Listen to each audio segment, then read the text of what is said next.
Hai teman-teman, saya Pendeta Patricia Sapakoli dari podcast Tanpa Podium. Biasanya ngobrol berdua bareng Pendeta Irma.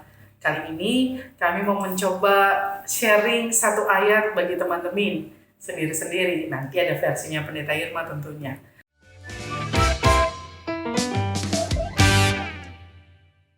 Nah, dalam sharing saat ini saya mau membagikan terkait dengan satu ayat firman Tuhan dari Injil Yohanes.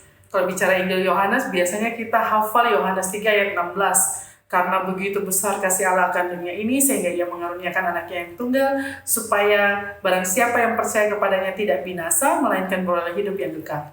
Ayat panjang ini seringkali menjadi ayat hafalan sejak kecil.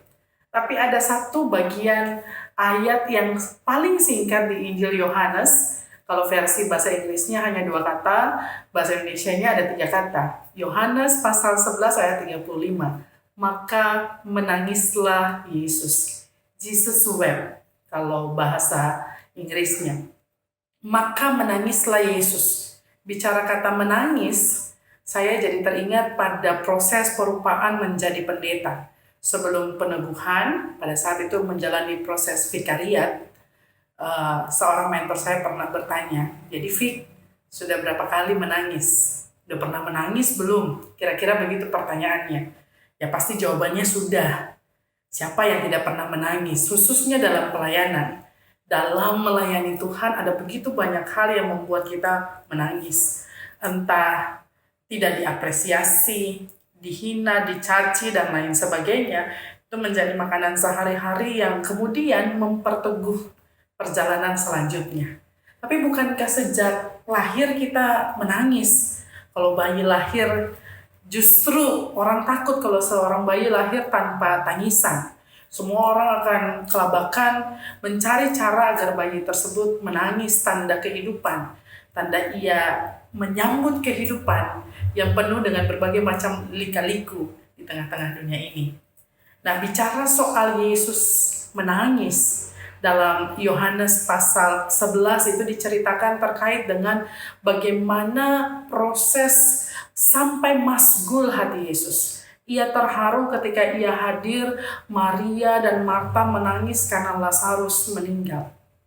Situasi memilukan, situasi yang mencekam saat itu, yang membuat duka tak terperikan, sehingga kemudian sebagai seorang manusia, ia menangis. Ia sedih, ia berhadapan dengan sebuah kenyataan bahwa akibat dosa dan kesalahan, manusia harus menempuh jalan kematian. Kalau bagi orang percaya, tentunya ada pengharapan kehidupan yang kekal bersama-sama dengannya.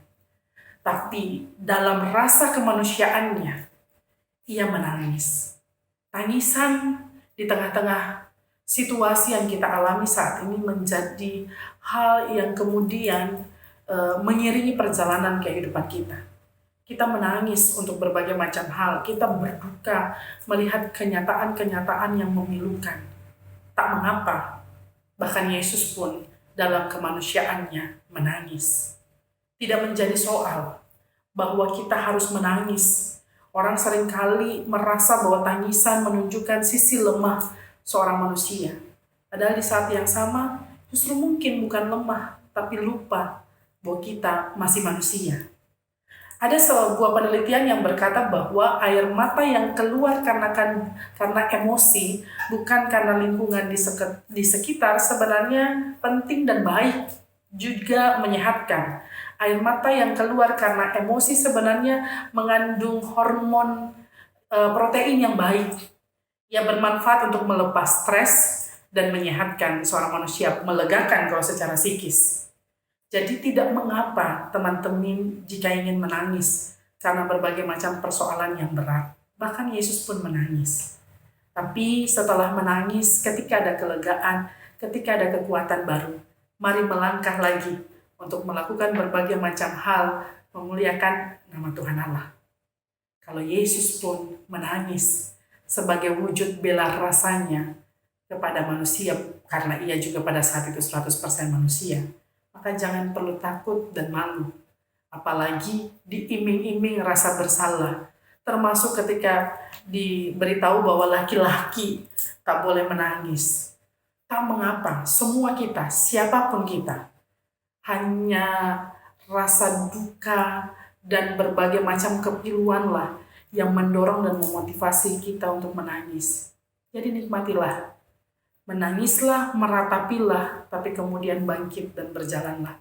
Ingat bahwa segala sesuatu terjadi atas sepengetahuan Allah dan segala sesuatu baik untuk kita resapi dan hayati. Tuhan Yesus memberkati kita.